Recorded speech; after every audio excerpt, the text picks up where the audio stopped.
એક મિનિટ, મને પાણી પી. તો મારો કહેવાનો આશય, સૌથી વધુ પુષ્ટિ માર્ગમાં બાધક હોય ને તો અન્યાશ્રય. ઘણા એમ કે અમારે નિવેદ તો કરવા પડે. તમે એકવાર આને હું પરણી ગઈ પછી મારે બીજું કરવાની જરૂર જ. પછી એના ભાઈબંધની હારે ફરવા જવાય, પછી એના ભાઈબંધની હારે ખાવા જવાય? ના જવાય. જો કોલેજમાં હતા ને ત્યારે અમારું ગ્રુપ એક, કારણ કે અમે બે એક જ કોલેજમાં, એની બેનો હું અમે બધા તો હારે પિક્ચર જોવા જઈએ, હારે ફરવા. પણ ત્યારે એ હોય કે અમારું ગ્રુપ છે. હવે લગ્ન થઈ ગયા પછી એનો કોઈ ભાઈબંધ આવીને એમ કે હાલ ઇન્દુ પિક્ચર જોવા, મારથી જવાય? જો કે એવી કોઈની ત્રેવડ જ નથી કહેવાની. પણ જો લૌકિકમાં પણ આપણા વરને પરણા પછી આપણે બીજાની સાથે નથી ફરતા, નથી બોલતા કે નથી ખાતા, તો મારા વાલા, આ તો બ્રહ્મ સંબંધ દ્વારા આપણે ઠાકોરજી સાથે અલૌકિક લગ્ન કર્યા છે. તો આપણાથી ને બીજા પાસે જવાય? બીજાનું પેલું કરાય? તો મારે કહેવાનો આશય એ જ. જો એક નાની 11 વાત મને યાદ આવી, સાચી બની ગયેલી.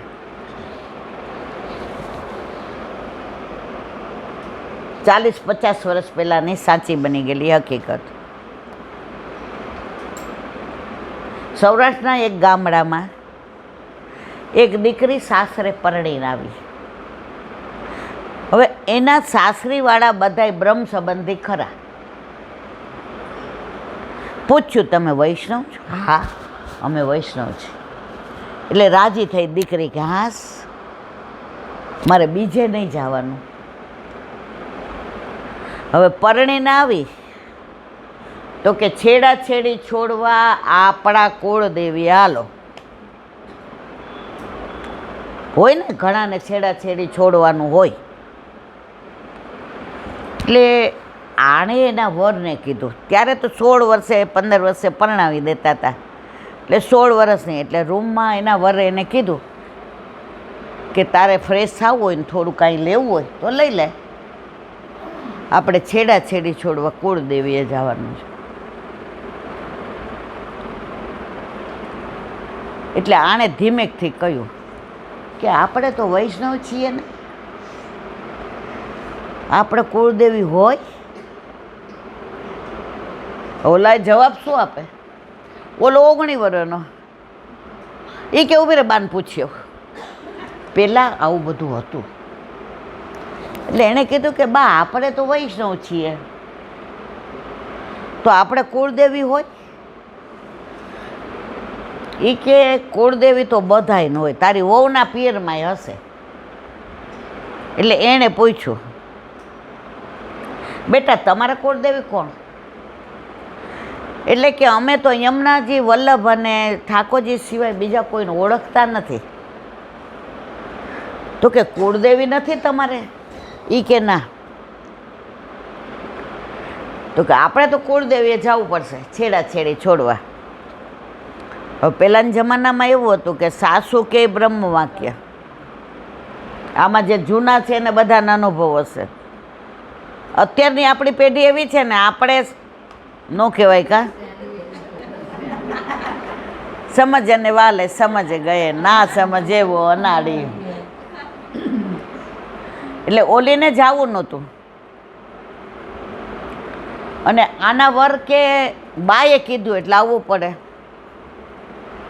ઓલીએ ક્યારેય અન્યાશ્રય કરેલો નહીં. એટલે નણંદે કીધું કે ભાભી, આ 1.25 શેર મગ, પેલા શેરમાં આવતું હતું, પેલા ઓલામાં નહોતું આવતું. અને આ 1.25 મણ, અરે 1.25 ઓલું પાલી લાપસી, આ 2 તમારે ત્યાં કરવાનું અને માતાજીને ધરવાનું, અને બધાય પ્રસાદ લે. પછી હું છેડાછેડી છોડીશ, પછી તમારે આ હાર છે ને તમારા પિયરનો એ મને આપી દેવાનો. પહેલાં એવું હતું, તમે કોઈ અમારા સૌરાષ્ટ્રમાં એવું હતું, અમે આણું લઈને જઈએ ને, હા, તો અમારે આણું પાથરવાનું. તમારા કોઈમાં હતું? પછી નણંદ આવે ને, એમાં હારામાં હારી વસ્તુ હોય ને એ લે. અને તમારે મોજો બગાડ્યું ને તો તમે ગયા સમજી લ્યો. એટલે આ દીકરીને ઠાકોરજી એવી કૃપા કરી, એણે હાર કાઢીને નણંદના ગળામાં નાખી દીધો. એ કે બેના વગર છેડા છેડીએ લ્યો, હું અહીંયા પરડીને આવીને તમે મારા આવા ડાયા નણંદ, આવા સાસુ, આવું ઘર, આવા તમારા ભાઈ, લ્યો આ તમારો હાર. હવે હાર હતો 11 તોલાનો. મા બાપને ત્યાં બહુ સારું. હવે આને એમ હતું કે મેં તો મશ્કરી કરી, કાંઈ હાર ભાભી દે નહીં, મારાથી મંગાય નહીં. હવે તમે જુઓ વલ્લભની લીલા જોજો તમે. પણ બેના આપણે છેડાછેડી છોડવા ન જાય તો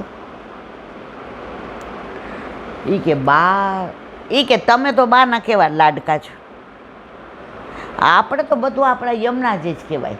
હવે આ દીકરીના સાસરીમાં પ્યોર પુષ્ટિ માર્ગ, એટલે એને ખબર હતી કે એ છેડાછેડી છોડવા જઈએ એ અન્યાશ્રય જ કહેવાય.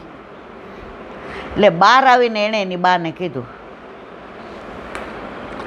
એ કે અહીંયા ભાભી મગને લાપસી કરીને બધાને જમાડી દીધું, નું હાલે. કે આમે આપણે ગાડા લઈને જઈએ ને સવારથી સાંજ બા, આજે આપણે પહેલાં છે ને અઠવાડિયું જાન રોકતા, 4 દી રોકતા, 3 દી રોકતા. આમે એ કે આપણે 5 દી તો જાનનું જમણ ખાઈને આવ્યા છે, બધાય થાકી ગયા છે, તો બા અહીંયા ભાભી કરી નાખે. હવે દીકરી અમારા સૌરાષ્ટ્રમાં આજની તારીખમાં દીકરીનું બેનનું હાલે ને એટલું વહુનું ન હાલે. આજે અમે જાય ને તો બધા એમ કે બેન આવ્યા, અમને ફઈબા જ કે, ફઈ કોઈ ન કે. ફઈ કે તો અમને ખોટું લાગે, ફઈબા જ કહેવાનું, એટલું માન. એટલે તરત એના પપ્પા બોલ્યા, દિવ્યા કે છે એમ કરો ને, અહીંયા જ કરી નાખો. બોલી કે હાશ ભલું થયું ભાંગી જંજાલ, નિરાંતે ભજશું શ્રી ગોપાળ. પછી કે આપણા ઠાકોરજી ક્યાં છે? એ કે આપણા પાડોશીને ત્યાં પધરાવ્યા છે. જો ઠાકોરજી હતા તોય અન્યાશ્રય તો કરતા હતા હો. એ કે બા હું લઈ આવું? એ કે બટા હજી આપણે મંદિર સાફ કરવાનું, 5 દિવસ આપણે હતા નહીં. એ તો એ કે હું બધું કરી દઉં છું, બધું તૈયાર કરીને પાડોશીને ત્યાંથી ઠાકોરજી પધરાવ્યા. અને પેલું બનાવ્યું ને એ કોને ધર્યું? સમજ્યા બધાય? અને પછી બધાએ પ્રસાદ લીધો. બધા એક જ વસ્તુ કે આ વહુના હાથમાં તો પદમ છે, પદમ. આવા મગ ને આવી લાપસી, ઓલી ક્યાં પદમ નથી, પદમને બનાવવાવાળા આરોગ્ય છે ને એટલે આ બધું છે. અને ત્યાર પછી એના સાસુ સસરાને એમ થયું કે આજે વહુ કહેતા હતા કે આપણે કુળદેવી પુષ્ટ કરાવ્યા પછી ન હોય તો હવેથી આપણે બધું આપણા ઠાકોરજીને ધરવાનું, આપણું બધું સર્વસ્વ આપણા ઠાકોરજી. જો તમે દ્રઢ રહ્યો તો બધી વ્યવસ્થા ઠાકોરજી કરે છે કે નથી કરતા? હવે એક નાની વાત કહી દઈએ, પછી સાચી બની ગયેલી હકીકત. એક મુસલમાન ભક્તનો જગન્નાથ ભગવાનને કેવો પ્રેમ કરતા હતા. આમાં કેટલા જગન્નાથજી જઈ આવ્યા છે? વાહ! નથી ગયા એ મારા વરે નથી ગયા, એટલે અમારે જવું છે, આપણે બધા જાશું. બરાબર? હું તો 3 વાર જઈ આવી છું. તમે જે પહેલાં તો નહોતા આવતા એટલે હું બધાની હારે જાતી હતી. એકવાર અવશ્ય જો પૂરી તો જાવું ને જાવું જ. ચંપારણે આવી હતી, જગન્નાથપુરી આવી હતી, અને ગંગા યાર તમારી યાર નહીં, તિલક બાવા ભેગા. તો મારે જે કહેવું ત્યાં ભક્તની વાત છે. જગન્નાથપુરથી કનોજ ગામ થોડું દૂર, લગભગ 10-15 ગાંવ. પહેલાં ગાંવ હતું, માઇલ નહોતા. પહેલાં શેર હતું, કિલ્લો નહોતા. પહેલાં ચારાના ને આઠાના હતા, અત્યારનું આ નહોતું. આ નવું આવ્યું ત્યારથી આપણે બધાને દશા બગડી છે. હવે ત્યાં એક બ્રાહ્મણની દીકરી રૂપનો અંબાર રહી. હવે 15-16 વર્ષની. એટલે એના મા બાપે નક્કી કર્યું કે આટલી બધી મારી દેખાવડી દીકરી છે, બોલે તો ફૂલ જરે, આટલા લાંબા વાળ, પણ અમે નિષ્કંચન છીએ. પરણાવવા માટે દીકરીને દેવા, જાનને સાચવવા, 5 જોડી કપડાં, એટલું તો જોઈએ ને. હવે એ લોટિયું કરે. લોટિયું એટલે શું? પહેલાં આપણા જમાનામાં ઓલા બ્રાહ્મણ આવતા ઓલી જોડી લઈને, તમારે હતું એવું ગામડામાં? અને આપણે લોટ દેતા. હા, તો પછી એ લોટિયું કરે. હવે એ ગામમાં એ રાજા હતો ને, એનો સૈનિક રહેતો હતો. એના ધ્યાનમાં આ છોકરી હતી. કોણ? પેલી બ્રાહ્મણે. એ પાણી ભરવા જાય ચણિયા ચોળીને, ચૂંદડી પહેરીને, પણ રૂપ તો દીકરીનું અસ્તુર્ય નહીં, અને દીકરીઓ કંઈ લાજ કાઢે નહીં. ચણિયા ચોળી ચૂંદડી પહેરે અને પાણી ભરવા જાય ને, રસ્તામાં ગાતી ગાતી આવે ને, હાથમાં ઓલા કાકડી હોય તો એ ખાતી હોય ને, ગાજર હોય તો એ ખાતી હોય ને, રમતી હોય. દીકરીઓ તો ઓલી નાની હોય એટલે હું ને તમે બધા તબક્કામાંથી પાસ થયા જ. હવે આ સૈનિક એને જુએ. હવે એણે મનમાં ઠાને લીધું, ગમે એ થાય, આને લઈ આવું, લઈ આવું ને લઈ આવું. હવે એ જમાનામાં બ્રાહ્મણની દીકરી મુસલમાનને લઈ આવે એ શક્ય છે? એટલે એણે હોશિયારી કરી. એકવાર સાંજે એ બ્રાહ્મણની દીકરી જળ ભરીને આવતી હતી. એને પકડી લીધી, ખેતરમાં લઈ ગયા અને ન કરવાનું દુષ્કૃત્ય કર્યું. હવે ઓલીએ ઘણી બૂમો પાડી, પણ સાંજ પડી ગઈ હતી અને ગામ એવું રળિયામણું કે અત્યાર સુધી કોઈ દી આવા કાંઈ કિસ્સા બનેલા નહીં. હવે થવાનું હતું એ તો થઈ ગયું. હવે ઘરમાં નાની બેન નહીં, ભાભી નહીં, કોને કહેવું? માને વાત કરી. મા બાપ રાતોરાત ગામ છોડીને વયા ગયા. એટલે ઓલો સૈનિક આને લઈ ગયો અને 9 મહિના 9 દિવસ થયા ત્યાં દેવના ચક્કર જેવો દીકરો આવ્યો.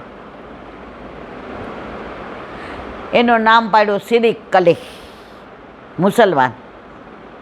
અને ઓલો સિપાઈ યુદ્ધ જાહેર થયું તો એમાં મરાયો.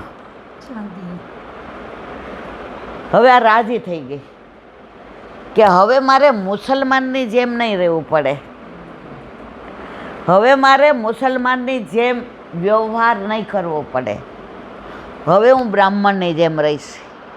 એટલે એના સિદ્દીક અલીને રોજ કૃષ્ણની લીલા સંભળાવે. બાળ લીલા, માખણ ચોરી લીલા, વૃંદાવનની લીલા, કદમના વૃક્ષે ચડીને વેણું વગાડે એની લીલા, યમુનાજીમાં નૌકા વિહાર થાય એની લીલા, ગિરિરાજજીના દ્વાદશ કુંજ. કારણ કે મૂળ હતા કોણ? બ્રાહ્મણ હતા ને.